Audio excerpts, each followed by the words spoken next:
শুরু হয়ে গেল নতুন বছর অর্থাৎ 2025।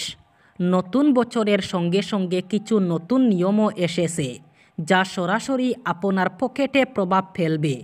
এর মধ্যে রয়েছে গাড়ির দাম, এলপিজি গ্যাস সিলিন্ডারের দামের মতো 7টি বড় পরিবর্তন।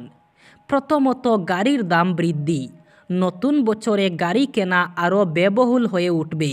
আজ অর্থাৎ 1 জানুয়ারি 2025 থেকে বড় অটোমোবাইল কোম্পানিগুলি গাড়ির দাম 3% বাড়িয়ে দেবে। এর কারণ হিসাবে উৎপাদন খরচ বেড়ে যাওয়াকে উল্লেখ করেছে কোম্পানিগুলো। দ্বিতীয়ত, এলপিজি সিলিন্ডারের দাম।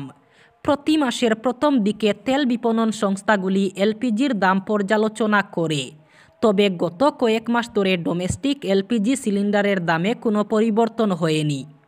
তবে বাণিজ্যিক সিলিন্ডারের দামও লাগাতার পরিবর্তন হতে দেখা গিয়েছে, যার কারণে আজও দাম পরিবর্তন হতে পারে।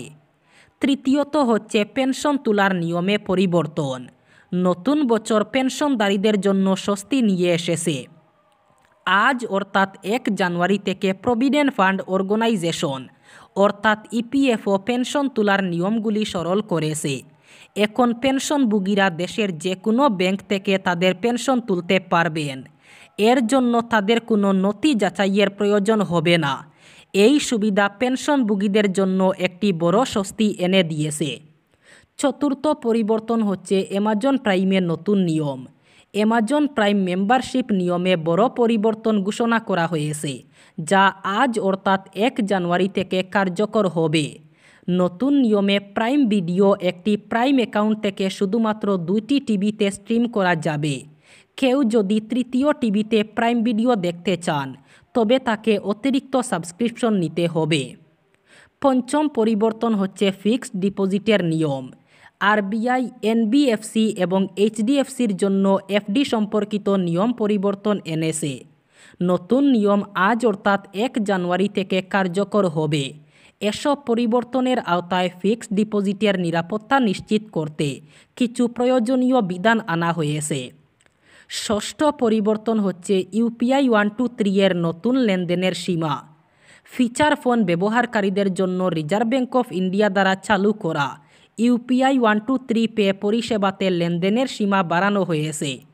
আগে এই পরিষেবার অধীনে সর্বোচ্চ 5,000 টাকা পর্যন্ত লেনদেন করা যেত, কিন্তু এখন এই সীমা বাড়িয়ে 10,000 টাকা করা হয়েছে।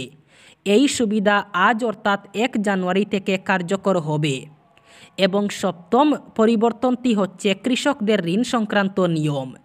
বছরের প্রথম দিন অর্থাৎ আজ থেকে কৃষকরা আরবিআইয়ের গ্যারেন্টি ছাড়াই 2 লক্ষ টাকা পর্যন্ত ঋণ পাবেন।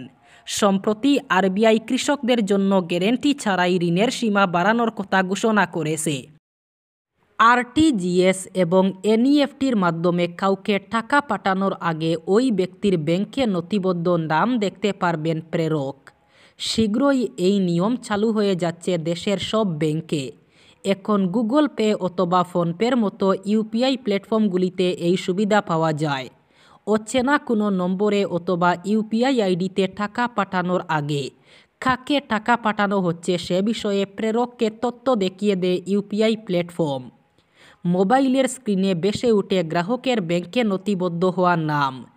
এবার থেকে আরটিজিএস এবং এনইএফটি করে কাউকে টাকা পাঠানোর আগেও এই সুবিধা পাওয়া যাবে। এই বিষয়ে প্রয়োজনীয় পদক্ষেপের জন্য সব ব্যাংককে নির্দেশ দিয়েছে রিজার্ভ ব্যাংক। চলতি বছরের এপ্রিলের মধ্যেই সব ব্যাংকে এই ব্যবস্থা চালু করতে হবে। নববর্ষ অর্থাৎ নিউ ইয়ার উদযাপন ইসলাম বিরোধী।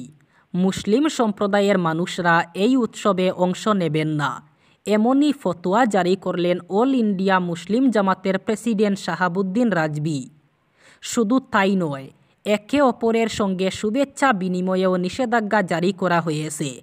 ফতোয়ায় বলা হয়েছে ইংরেজি নববর্ষ আসলে খ্রিস্টানদের উৎসব, ফলে মুসলিমদের উচিত এই উৎসব থেকে নিজেদের দূরে রাখা। মুসলিম যুবক যুবতীদের এই উৎসবে যোগ না দেওয়ার আবেদন জানিয়ে রাজভী জানান, যেসব যুবক যুবতী ইংরেজি নববর্ষ পালন করেন তাদের জন্য ফতোয়াতে বলা হয়েছে এই উৎসব পালন করা কোনোভাবেই গর্বের বিষয় নয়।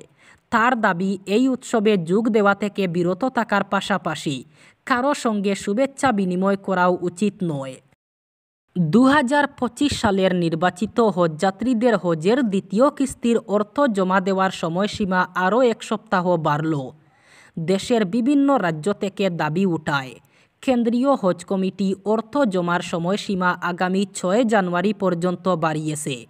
এতে আরও জানানো হয়, যে সকল হজযাত্রী প্রথম কিস্তি জমা দিতে পারেননি তারাও একই সঙ্গে উভয় কিস্তির মোট অর্থ 2,72,300 টাকা একসঙ্গে জমা দিতে পারবেন।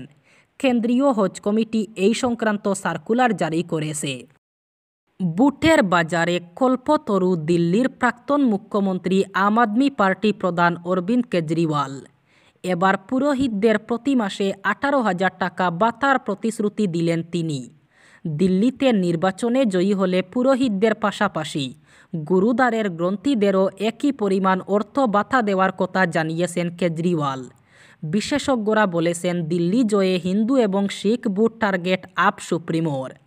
সাংবাদিক সম্মেলনে কেজরিওয়াল বলেন, পুরোহিত ও গ্রন্থিরা আমাদের ধর্মীয় রীতিনীতির রক্ষক, নিঃস্বার্থভাবে সমাজকে সেবা দিচ্ছেন। দুর্ভাগ্য যে কেউ তাদের আর্থিক অবস্থার দিকে নজর দেয়নি।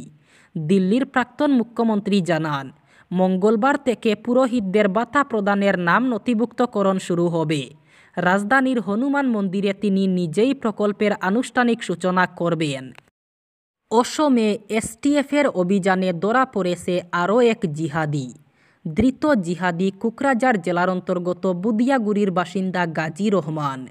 ইতিমধ্যে গাজীকে গৌহাটি নিয়ে যাওয়া হয়েছে।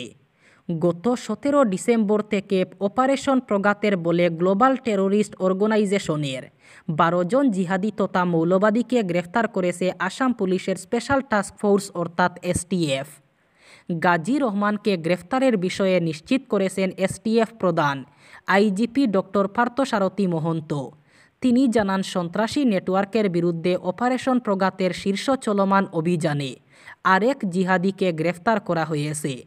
নির্ভরযোগ্য তথ্যের ভিত্তিতে কোকরাঝার জেলার অন্তর্গত বুদিয়াগুড়ি থেকে 35 বছর বয়সী গাজী রহমানকে গ্রেফতার করা হয়েছে। সে জিহাদি সংগঠন আল কায়দা ইন দ্য ইন্ডিয়ান সাবকন্টিনেন্ট এবং আনসারুল্লাহ বাংলা টিমের সাথে জড়িত বলে তথ্য পাওয়া গিয়েছে। ট্রেনের টিকিট কাটতে পারছেন না কেউ, বসে গেল সার্ভার। বছরের শেষ দিনে আইআরসিটিসি এর সার্ভার বন্ধ হয়ে গেল।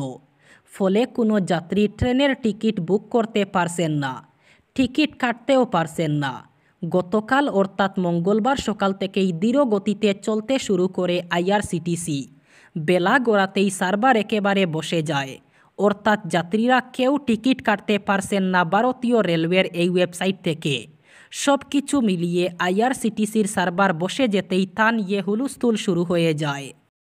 সুনাই কাবুগঞ্জ পূর্ত সড়কে ভয়ঙ্কর দুর্ঘটনা সংঘটিত হল। সোমবার রাতে অল্টো এবং বাইকের মুখোমুখি সংঘর্ষে গুরুতর আহত হলেন 3 জন। সংকটজনক অবস্থায় 3 জনকেই শিলচর মেডিকেল কলেজ হাসপাতালে পাঠানো হয়েছে।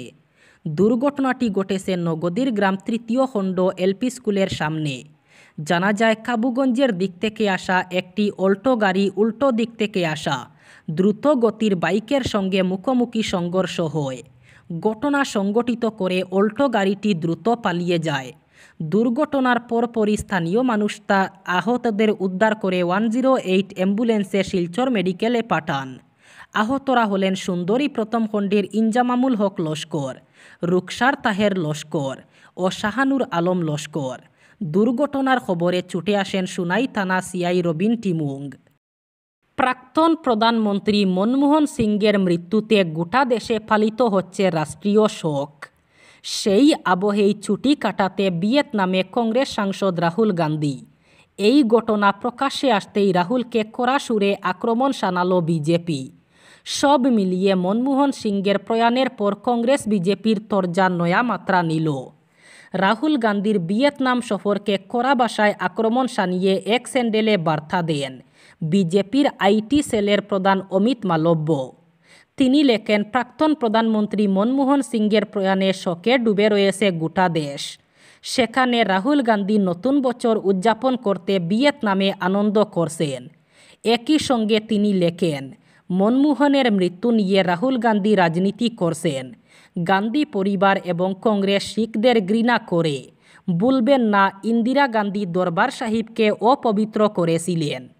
মনমোহনের প্রতি কংগ্রেস ও গান্ধী পরিবার যথেষ্ট সম্মান দেখাচ্ছে না বলে আগেই অভিযোগ তোলা হয়েছিল বিজেপির তরফে। গত শনিবার যমুনা নদীতে প্রাক্তন প্রধানমন্ত্রীর চিতাভস্ম বিসর্জনে গান্ধী পরিবারের কোনো সদস্য উপস্থিত না হওয়ার ঘটনায় তোপ দেগেছিল বিজেপি। স্পষ্ট ভাষায় অভিযোগ তোলা হয়, শিখদের প্রতি বিদ্বেষের জন্যই গান্ধী পরিবারের কোনো সদস্য উপস্থিত হননি এই অনুষ্ঠানে। যদিও অভিযোগের পাল্টা সাফাই দিয়েছিল কংগ্রেস।